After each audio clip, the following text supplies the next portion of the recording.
Hello everyone, હું Mehul sir આપ સૌનું સ્વાગત કરું છું મારી ચેનલ ધ બ્રાઇટર્સમાં. તો આજનો આપણો વિડીયો સેમેસ્ટર 1ની અંદર અભ્યાસ કરતા દરેક વિદ્યાર્થીઓ માટે છે. બરાબર, કે જે વિદ્યાર્થીઓ રેગ્યુલરમાં છે કે જેમને રેમિડિયલમાં એક્ઝામ આપવાની છે એ દરેક વિદ્યાર્થીઓ આ વિડીયો છેલ્લે સુધી દેખજો. આ વિડીયો જોઈને તમારા મેથેમેટિક્સની અંદર જેટલા બી સવાલ હશે કે કઈ રીતે પાસ થવું, કેટલા ચેપ્ટર કરવા, શું તૈયાર કરવું, એ દરેક વિશે હું તમને સમજાવી દઈશ.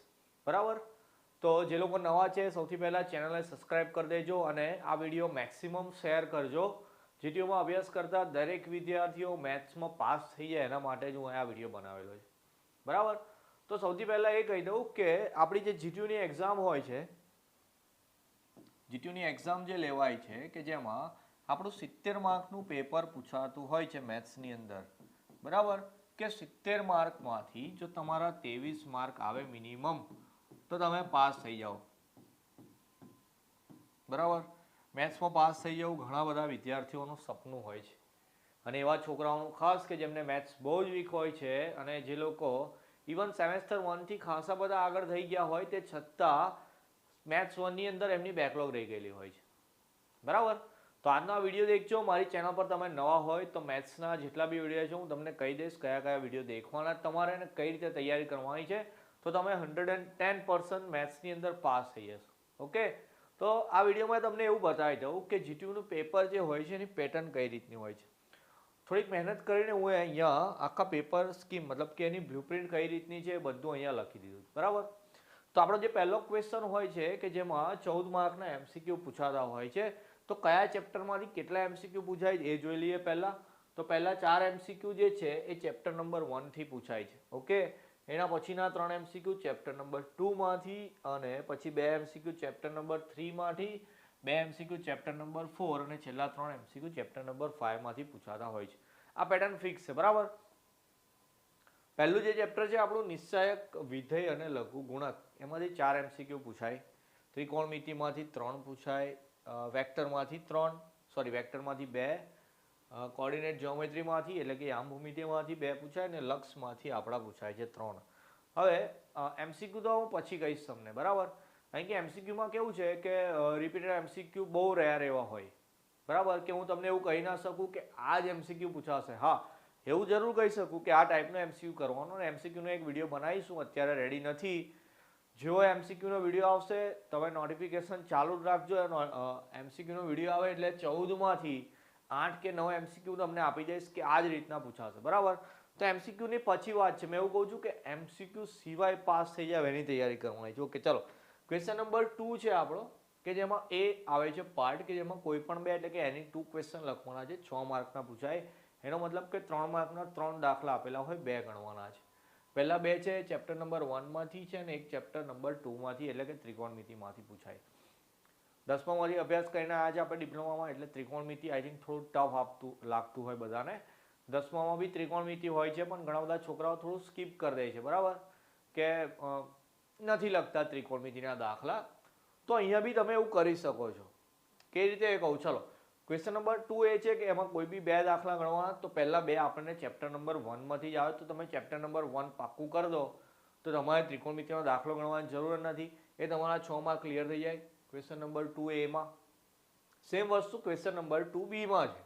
શું છે કે એની 2 એટલે કોઈ પણ 2 દાખલા ગણવાના. એ 8 માર્કમાં એનો મતલબ 4 માર્કના 3 દાખલા આપેલા, 2 ગણવાના. પણ 3 દાખલા કયા ચેપ્ટરમાંથી? ચેપ્ટર નંબર 1માંથી છે. તો તમે આ 8 ને 6 14 માર્ક તમારા ક્લિયર કરી શકો. એ કયા ચેપ્ટરમાંથી? તો કે ચેપ્ટર નંબર 1માંથી. હવે જે લોકો નવા છે ચેનલ પર એમને ખબર નહીં હોય કે આપણે ચેપ્ટર નંબર 1 અભ્યાસ કરાવી દીધું છે. ચેપ્ટર નંબર 1ની અંદર નિશ્ચાયક છે, વિધેય છે કે લઘુગુણક છે, એની અંદરથી કઈ કઈ ટાઈપ એક્ઝામ માટે કરવાની છે દરેકના વિડીયો આપણી ચેનલ પર અપલોડેડ છે. બરાબર, થોડું સ્ક્રોલ કરીને નીચે જાઓ તો ચેપ્ટર નંબર 1ના આઈ થિંક 4 કે 5 વિડીયો મૂકેલા જ. એ 4 કે 5 વિડીયો તૈયાર કરવાના. બરાબર, વિડીયોની શરૂઆતમાં 3 કે 4 દાખલા હું એ ગણાયેલા છે, એના પછી 2 કે 3 હોમવર્કમાં આપેલા છે. એ 6 કે 7 દાખલા જ તમે તૈયાર કરીને એક્ઝામમાં જાઓ, તમારા 14 માર્ક આવી જશે. બરાબર, તો આ થઈ ગઈ ચેપ્ટર નંબર 1ની વાત. ઓકે, ચલો ક્વેશ્ચન નંબર 3 એની વાત કરીએ. તો ક્વેશ્ચન નંબર 3 એની અંદર સેમ પેટર્ન છે કે 2 પ્રશ્નો લખવાના છે. ત્રિકોણમિતિના 2 દાખલા પૂછાય છે અને એક ચેપ્ટર નંબર 4માંથી આવે છે. અને બી ની અંદર ત્રિકોણમિતિના 2 દાખલા છે ને એક ચેપ્ટર નંબર 3 માંથી આવે છે. જે લોકોનું મેથ્સ વીક છે, ચેપ્ટર નંબર 1 તૈયાર કર્યા પછી એમને ચેપ્ટર નંબર 3 તૈયાર કરવાનું છે, સદિશ એટલે કે વેક્ટર. એના બી બધા વિડીયો આઈ થિંક 6 ટાઈપ ચલાવ્યું હોય, 6 ટાઈપ જ પાકી કરવાની. તો જે રીતે પહેલા ચેપ્ટરના તમને 14 માર્ક કરાયા, એવી રીતે ત્રીજા ચેપ્ટરના બી હું તમને અત્યારે કાઉન્ટ કરાવું. જે લોકો પહેલા પાસ થવાની તૈયારી કરે છે એના માટે છે. ઓકે ચાલો, તો અહીંયાથી એવું માનો કે તમે ત્રિકોણમિતિ નથી તૈયાર કર્યું, અઘરું લાગે છે આપણને, તો આ તમારો ક્વેશ્ચન છે, આ સ્કીપ કરી દઈએ 6 માર્કનો અત્યાર પૂરતું. આ જે બી છે, જે એમાં એની 2 લખવાના છે 4 માર્કમાં, એમાં એક તમારો ફિક્સ આવશે ચેપ્ટર નંબર 2 માંથી. કોણ? તો કે આલેખ એટલે કે ગ્રાફ દોરવાનો.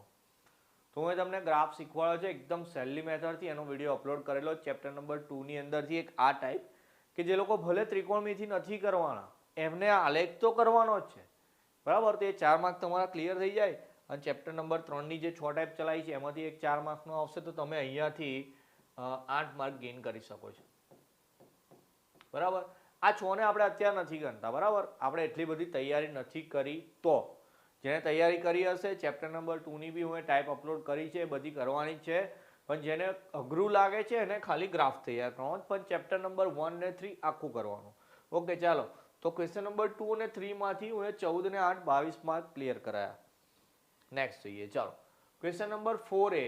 તો એમાં બી 3 માર્કના 2 દાખલા ગણવાના. તો એ 2 દાખલા તમારા ચેપ્ટર નંબર 6 માંથી આવે. ચાલો, એટલે અહીંયાથી 6 માર્ક લઈ શકીએ આપણે, બરાબર. અને એની 2 કે જેમાં 4 માર્કના દાખલા છે, તો એમાં બી ત્રીજા ચેપ્ટરમાંથી 2 દાખલા મળે છે, તે બી તમારે 8 માર્ક ગેઇન કરી શકો, બરાબર. હવે 2 ચેપ્ટર તૈયાર કર્યા, ચેપ્ટર નંબર 1 ને ચેપ્ટર નંબર 3. એની સિવાય ખાલી ચેપ્ટર નંબર 2 માંથી આલેખ કરવાનું. અને હજુ બી કહું છું કે જેને મેથ્સ વીક લાગે છે એ લોકો ખાસ ધ્યાન આપજો. ક્વેશ્ચન નંબર 5 નો બી આવે છે કે જેમાં 3 દાખલા 4 માર્કના ચેપ્ટર 4 માંથી પૂછાય, એટલે કે યામ ભૂમિતિમાંથી પૂછાય છે. તો એમાં હું અત્યારે લેટેસ્ટ એક ટાઈપનો અભ્યાસ કરાયો હતો, સ્પર્શક અને અભિલંબના સમીકરણો. કયો ટોપિક? સ્પર્શક અને અભિલંબ. એનો એક 4 માર્કનો દાખલો કમ્પલસરી એક્ઝામમાં આવે જ છે. તો પછી એક જ ટાઈપ શીખવાની 4 માર્ક માટે, તો શીખી લેવાની. ચેપ્ટર નંબર 4 આખું નહીં, ખાલી એક જ ટાઈપ આ કરવાની, બરાબર. ચલો, તો કેલ્ક્યુલેટ કરાવું તમે કે તમે ખાલી 2 ચેપ્ટર કર્યા, એની સિવાય એક આલેખની રીત અને એક આ રીત કરી તૈયાર, તો કેટલા માર્કનું તમે પેપર લખી શકો? તો 6 અને 4 10 ને 8 18. એના સિવાય 18 ને 14 એટલે તમારા 32 થઈ ગયા. 32 ને 8 40 માર્કનું તમે પેપર લખી શકો છો. પ્લસ બીજી વાત તો રહી ગઈ, કઈ? તો કે 14 MCQ આપણા. તો 40 અને બીજા 14 એટલે કે તમે 54 માર્કનું પેપર અટેન્ડ કરો છો, બરાબર. MCQ હું તૈયાર કરાવીશ, દરેક ચેપ્ટરના કરાવીશું. 14 માંથી આઈ થિંક તમે 8 કે 9 તો તમે શીખી જશો. ભલે ચેપ્ટર નંબર 2 આખું નહીં કર્યું હોય કે ચેપ્ટર નંબર 4 કે 5 નહીં કર્યું હોય, MCQ ની ટ્રિક સાથે હું તમને સમજાવીશ, એટલે MCQ માં તમે માર્ક કવર કરી શકો. પણ મેં એવું કહું છું કે MCQ ને બી બાદ કરતા આપણું જે 70 માર્કનું પેપર આવે છે, તો તમે એમાંથી કેટલા માર્કનું પેપર લખી શકવાના? તો કે 40 માર્કનું પેપર લખો.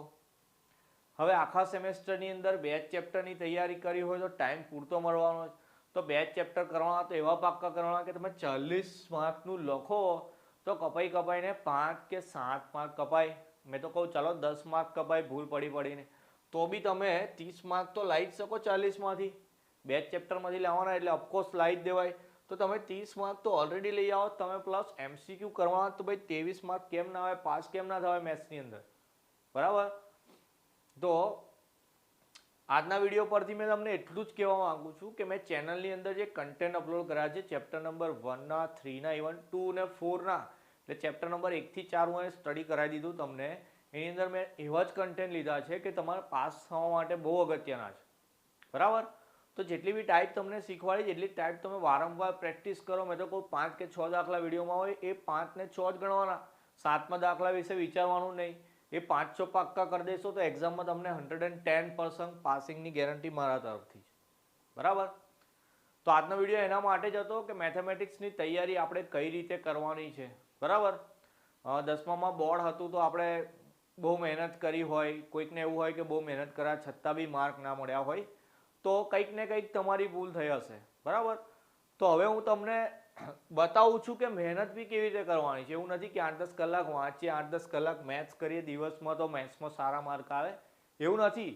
પ્લાનિંગથી તૈયારી કરવાની. હવે આપણે એન્જિનિયરિંગમાં આવી ગયા તો એક એન્જિનિયર તરીકે વિચારો કે ભાઈ કેવી સ્ટ્રેટેજી બનાવવાની છે, કયા વિષયની અંદર શું વાંચવાનું છે, બરાબર. તો ટોટલ 5 ચેપ્ટર છે આપણી પાસે, એમાંથી 2 ચેપ્ટર પાક્કા કરવાના, ચેપ્ટર નંબર 1 ને ચેપ્ટર નંબર 3. એના સિવાય ચેપ્ટર નંબર 2 માંથી આલેખ ડ્રો કરવાનો, ચેપ્ટર નંબર 4 માંથી સ્પર્શક ને અભિલંબના સમીકરણો કરવાના, બરાબર. તો આટલું કર્યા પછી તમે આરામથી પાસ થઈ જવાના. ફેલ થશો તો એ મારી જવાબદારી, હું સમજીશ, બરાબર. પણ હું જે શીખવાડું એ બધી વસ્તુ પાક્કી કરી લેવાની, તો કોઈ જ ફેલ નહીં થાય, બરાબર. મેક્સિમમ સ્ટુડન્ટને આ વિડીયો શેર કરો, આપણી ચેનલને બી શેર કરો, લોકોને કહો કે મને સપોર્ટ કરે, તમે બી મને સપોર્ટ કરો, કે એનાથી હું તમને મેથ્સ વિષયની વાત નથી કરતો, બરાબર. પહેલા સેમથી લઈને 6થા સેમ સુધી કોઈ બી સબ્જેક્ટની અંદર ક્યાં બી અટકો તમે તો મારો કોન્ટેક્ટ કરવાનો, બરાબર. કેવું પ્લાનિંગ, કેવું સ્ટ્રેટેજી, કેવી મહેનત કરવાની, એવું બધું જ તમને કહીશ. મટીરિયલ બી હું જ પ્રોવાઈડ કરીશ, બરાબર. એ વસ્તુ સમજાવી બી દઈશ. તમારે ખાલી મારા વિડીયોને ધ્યાનથી જોવાનો, સમજવાનો, હું શું કહેવા માંગુ તે જોઈ લેવાનું અને ખાલી વાંચન કરવાનું, બરાબર. આટલું કરવાથી તમે એન્જિનિયર બની જવાના, બરાબર. એન્જિનિયરિંગની વાત તો ઠીક છે, પણ જે મેથેમેટિક્સનો પ્રોબ્લેમ છે એ આ વિડીયો જોઈને તમારો સોલ્વ થઈ જશે, બરાબર. ચેનલ પર નવા હોય તો સબસ્ક્રાઇબ કરી લેજો. બીજા કોઈ વિષયમાં કે મેથ્સની અંદર બીજી કોઈ બી પ્રોબ્લેમ હોય કોમેન્ટ સેક્શનમાં મને બતાવો, બરાબર. ચેનલ પર નવા હોય સબસ્ક્રાઇબ કરવાનું ના ભૂલતા. એક્ઝામ નજીક આવે તો પૂરતી તૈયારી કરજો. કોઈ બી જગ્યાએ ડાઉટ હોય તો વિડીયો રિવાઇન્ડ કરીને તમે જોઈ શકો છો, એવી સુવિધા આપણી પાસે છે, બરાબર. તે છતાં બી કોઈ પ્રોબ્લેમ આવે કોમેન્ટ સેક્શનમાં બતાવો, હું તરત તમને રિપ્લાય કરીશ. તમારા દરેક પ્રશ્નોનો સોલ્વ કરવાની હું કોશિશ કરીશ, બરાબર. ધ્યાન રાખશો તમારું. નેક્સ્ટ વિડીયોમાં કોઈ બીજા સબ્જેક્ટની વાત કરીશું. જય હિન્દ.